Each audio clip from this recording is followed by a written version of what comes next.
Bonjour, je vous présente Lorraine. Elle va nous raconter son coming out. Lorraine, je te laisse raconter ton coming out. Alors,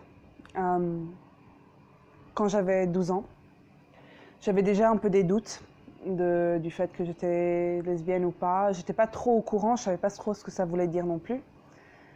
Mais il y avait cette fille magnifique que j'étais un peu trop proche d'eux, je ne comprenais pas tout à fait.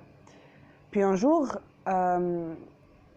des amis à moi, des garçons donc, nous ont demandé à moi et ma meilleure amie, donc une autre fille, de nous embrasser. Au début, on disait non, c'est dégueulasse, c'est dégueulasse. À 12 ans, on ne comprend pas trop, donc c'était dégueulasse pour moi à ce moment-là. Et du coup, on leur a dit, on s'embrasse, mais vous devez vous embrasser d'abord. On s'est dit non, ils ne vont jamais le faire, ils ne vont jamais le faire. Et on était à la cafétéria, et un a plaqué l'autre contre le mur, et l'a embrassé devant tout le monde. Du coup, on s'est dit merde, du coup, il va falloir le faire. Et du coup, on s'est embrassés. Et moi, dans ma tête, il y a eu un déclic. Mais les deux, on a couru jusqu'à la salle de bain. Et on s'est dit, aïe, aïe, aïe. Moi, je disais pas aïe, aïe, aïe, mais en face d'elle, oui. Dans ma tête, tout devenait un peu plus clair. Et on s'est re-embrassés une autre fois parce qu'on nous a redonné le gage. Et cette fois-là, on nous a filmés. Et on n'était pas au courant. Et à ce moment-là, je n'étais pas au courant que la vidéo avait circulé, mais la vidéo a commencé à circuler dans toute l'école. Et un jour, il y a une fille, cette fille était magnifique. Tout le monde dans l'école la voulait, tout le monde lui courait après. Et un jour, elle m'envoie un message, elle me dit « Je sais ce que tu es ». Je lui réponds, je fais « Ça veut dire quoi ça ?» Mais je sais ce que tu es, je sais que tu aimes les filles. Je ne savais pas trop quoi répondre au début. Et pour finir, je lui ai dit, bah oui, écoute, ouais, j'aime les filles aussi. Parce que je me suis assumée en tant que bi d'abord.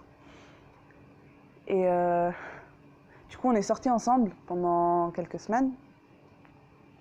On se tenait la main en dessous de la table à l'école. Et puis, c'était trop chou. Elle était magnifique, cette fille, vraiment. Puis un jour, quand la vidéo a vraiment commencé à circuler, elle a plus supporté. Du coup, elle m'a lâché pour un mec. Un mec, justement, un de ceux qui étaient, on va dire, pas très gentils avec moi à cause de cette vidéo. Et du coup, c'était devenu un peu plus difficile. Je me prenais beaucoup de commentaires sur Facebook, beaucoup d'insultes dans les couloirs, beaucoup de problèmes en général. Et ça devenait de plus en plus difficile à gérer, à m'accepter moi-même. Puis un jour, une nouvelle année est arrivée à l'école, même école, et il y a une fille qui est arrivée, une nouvelle. Je l'ai vue et puis j'ai fait waouh. Et elle aussi, elle traversait des périodes très difficiles. Pour d'autres raisons, elle était hétéro à ce moment-là. Et du coup, vu qu'on était les deux très très mal, pour plusieurs raisons, on avait commencé un plan d'en finir, en gros, ensemble. Et moi, je lui disais toujours, t'inquiète pas, je suis bi, mais j'aurais pas de sentiments pour toi, t'inquiète pas. Parce que j'avais perdu beaucoup d'amis à cause de ça. Beaucoup de filles dans la classe qui voulaient plus changer devant moi dans les vestiaires. Beaucoup de filles qui voulaient plus être mon amie parce qu'elles avaient trop peur que j'avais des sentiments pour elles ou quoi que ce soit. À ce moment-là, j'avais 14 ans. Et un jour, cette fille et moi, on commence à sortir ensemble. Je ne sais pas trop comment ça s'est passé. Ça s'est passé vraiment, on était super proches. Et puis d'un jour à l'autre, on était ensemble. Et pour elle, le fait qu'on sorte ensemble voulait dire que ce plan n'était plus d'actualité. Du coup, petit à petit, moi dans ma tête, je devais me faire à l'idée que c'était plus d'actualité quand ça faisait 6 mois que ça l'était.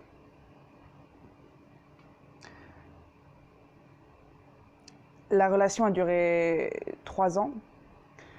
Les parents de cette fille étaient très très très religieux. Et un jour, on était chez elle. Et c'était le matin et on avait laissé le radiateur allumé toute la nuit parce qu'il faisait vraiment froid. Et ses parents n'étaient pas au courant pour elle du tout. Et du coup, on était en train de s'embrasser. Et on n'avait pas remarqué, mais sa mère était rentrée, a éteint le radiateur et a claqué la porte en sortant. On a remarqué seulement quand elle a claqué la porte, donc. Et pendant 1 ou 2 heures, on était allongés comme ça, en se disant moi je bouge pas, je bouge pas non plus. Ok, bon, on reste là. Au final, j'ai dû partir. Et elle m'a envoyé un message en me disant qu'il fallait que je le dise à mes parents. Sinon, ils allaient le dire eux. Donc du coup, moi j'avais déjà dit à ma tante à ce moment-là. Ma tante, c'était la première personne à qui je l'ai dit. Elle est hétéro, ma tante, mais elle a été activiste pour les droits gays, lesbiens et des femmes. Et quand je lui ai dit, elle m'a dit, mais Lorraine, je le savais déjà. Bah comment? Bah écoute, quand on allait à la plage, tous les mecs te regardaient et toi, tu regardais pas les mecs. Ah, d'accord. Donc elle a su dès que j'avais 14 ans. Et du coup, à l'âge de 16 ans, ça s'est produit où sa mère est rentrée.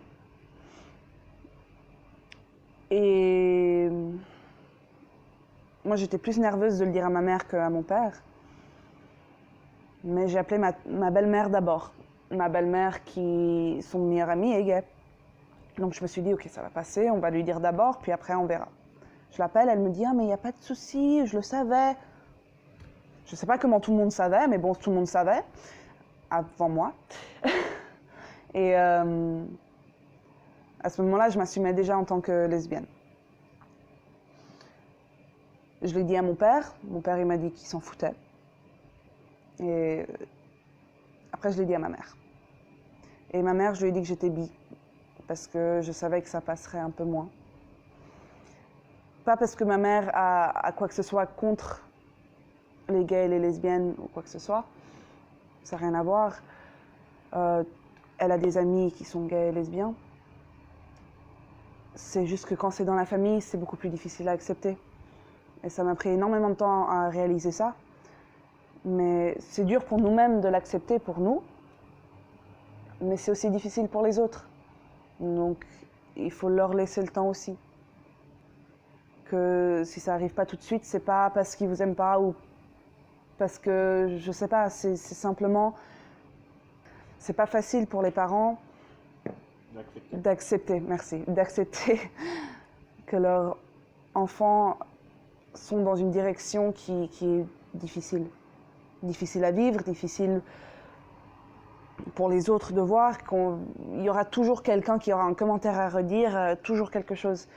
Et c'est pas forcément facile pour les parents. Ça m'a pris énormément de temps pour réaliser ça, mais voilà. Donc, je suis sortie en tant que bi à ma mère.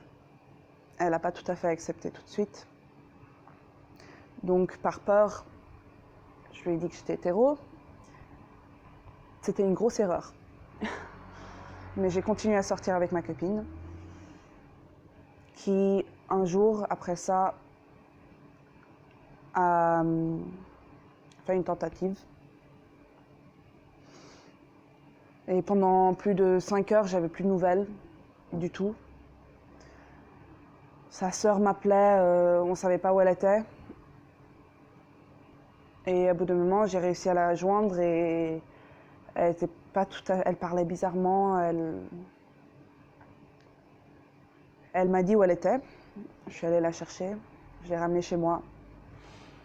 Ça se voyait qu'elle avait pris pas mal de médicaments. Et j'ai appelé son père. Son père est venu à la maison, il s'est assis avec moi et elle, et il m'a dit, écoute Lorraine, je sais que tu n'as aucune valeur et aucun principe parce que tu n'es pas religieuse, mais nous, on veut que tu acceptes que Jésus-Christ est ton sauveteur. J'ai rien contre les gens religieux, mais je n'aime pas qu'on me le force dessus. Alors, j'ai pas tout à fait su quoi dire, alors je n'ai rien dit. J'ai fait. Du coup, voilà, il nous a dit que tant que j'acceptais que Jésus-Christ était le sauveteur et notre sauveteur, il accepterait notre relation. Mais après ça, c'est devenu très difficile avec elle. Elle est devenue agressive, un peu violente. Et avec moi et ma mère, ça allait plus. Et à bout d'un moment, à l'âge de 17 ans, pour des raisons, j'ai dû partir de la maison. Je me suis retrouvée dans une situation délicate, très délicate, où j'avais pratiquement rien. Alors j'ai une amie qui m'a dit, écoute, viens vivre chez moi, il n'y a personne, il n'y a que moi, mes parents ne sont pas là, donc viens vivre chez moi en attendant que tu trouves quelque chose.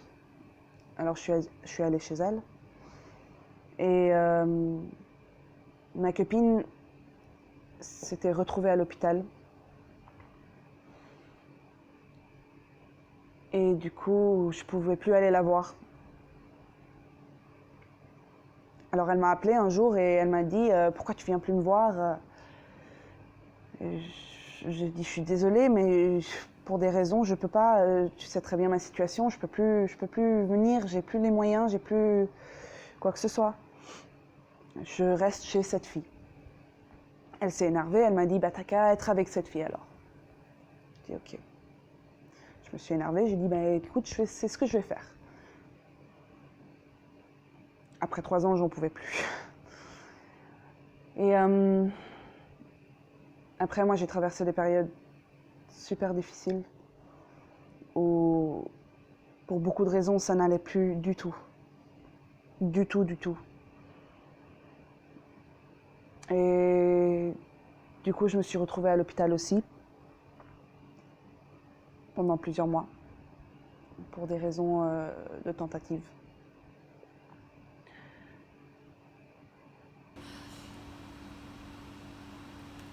C'était pas le meilleur moment de ma vie, mais ça allait encore. Et un jour, je suis venue à un bar. Un bar où tout le monde est accepté, où tout le monde est aimé. Et c'est très vite devenu une deuxième maison. Et j'ai rencontré une fille. Et cette fille,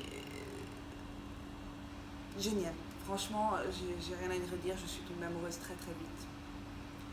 Et un jour, elle est venue chez moi et ma colocatrice m'avait demandé de rester en bas dans ma chambre et de ne pas monter. J'ai refusé, bien sûr. Et du coup, on a passé la soirée, on s'est bien amusé, on a énormément rigolé. Et j'ai fini avec cette fille. Ma colocatrice n'a pas supporté. Et du coup, m'a dit que je devais partir de la maison. Et cette fille, du coup, que je connaissais depuis une semaine, m'a dit bah, « Viens chez moi. En attendant que tu trouves quelque chose, viens chez moi. » Alors je suis allée chez elle et je me rappellerai toujours, j'étais très très maigre à ce moment-là. Et je suis arrivée à la porte, sa mère a ouvert la porte, en chemise de nuit et avec un café à la main, et elle m'a regardée, elle a fait Elle est partie. Je savais pas quoi faire, je savais pas si je pouvais rentrer, si je pouvais sortir, je savais pas. Je savais pas du tout. Et bref, je suis rentrée. Et je me suis assise sur le canapé. Sa mère est arrivée, elle m'a dit t'as faim? Non. T'as faim? Non. Elle m'a amené un plateau de charcuterie, de pain, de viande, de tout, de tout. Fromage, tout. Et j'ai mangé en 5 minutes. Et du coup, j'ai appelé pour voir si je pouvais rentrer à la maison. C'était trop compliqué. Alors ses parents m'ont dit, écoute, reste chez nous en attendant, parce que je devais partir à l'université à Brighton de toute façon.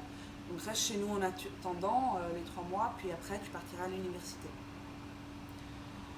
Et du coup, je suis restée et ils m'ont très vite acceptée. Ils m'ont acceptée comme si j'étais leur enfant. Et cette relation, du coup, je suis partie à Brighton et je suis revenue parce que ça allait pas, les cours me plaisaient pas. Et je suis restée chez eux pendant 2 ans de plus. Et c'était une relation géniale, franchement. Pour des raisons personnelles, ça n'a pas fonctionné. Bref. Mais la morale de cette histoire, en fait, c'est que plus tard, quand je suis revenue en Suisse, je suis revenue à ce bar incroyable qui s'appelle le Nathan, comme vous pouvez le voir. Et c'était quelques années après que j'avais arrêté l'école, donc. Et malgré le fait que cette école était une école géniale en soi, mais qui m'a causé beaucoup de problèmes à cause de mon homosexualité, ça m'est arrivé 2-3 fois, et une fois où je n'oublierai jamais, en particulier, parce que c'était tout un groupe de filles et de garçons qui sont venus vers moi, ils m'ont fait « Toi, t'es Lorraine ?» Oui. « Ah, tu t'allais à cette école-là ?» Oui. « Mais t'es mon idole !» Je comprenais pas tout à fait pourquoi j'étais leur idole, mais ils m'ont dit t'es mon idole, t'étais la seule qui s'assumait et tu m'as inspiré à m'assumer moi et plein de gens s'assument maintenant et moi ça m'a tellement touchée. C'était incroyable parce que je me suis pas rendu compte que c'était possible d'affecter les gens comme ça et que c'était possible de donner un semblant d'espoir, même si pour moi c'était une période tellement difficile. Donc voilà, ça m'a donné énormément d'espoir parce que ça leur a donné de l'espoir à eux. Et voilà. C'est une très très belle histoire. Donc je voulais juste demander, est-ce que tu as quelque chose à dire aux gens qui te regardent, un conseil à leur donner? Oui. Malgré le fait que j'ai passé des moments super difficiles et que pour moi c'était difficile, si au moment où j'ai fait les tentatives que j'ai fait,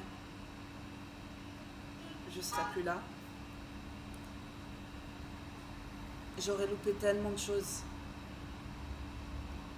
Et j'aurais loupé tellement de choses qui valent vraiment la peine d'être vécues. Et peut-être que dans un moment de notre vie, on va pas bien. Et on n'en peut plus. Mais il faut se rappeler que à bout d'un moment, ça va mieux. Et on rencontre des gens et les gens nous aident à aller mieux. Et il y aura toujours quelque chose qui ira pas. Mais si j'avais pu être là à ce moment, à ce jour, j'aurais loupé tellement. Et les moments bas valent vraiment la peine d'être vécus pour les moments qui sont bons. Super, c'est une très belle histoire, je te remercie beaucoup. Voilà. Merci beaucoup, bisous.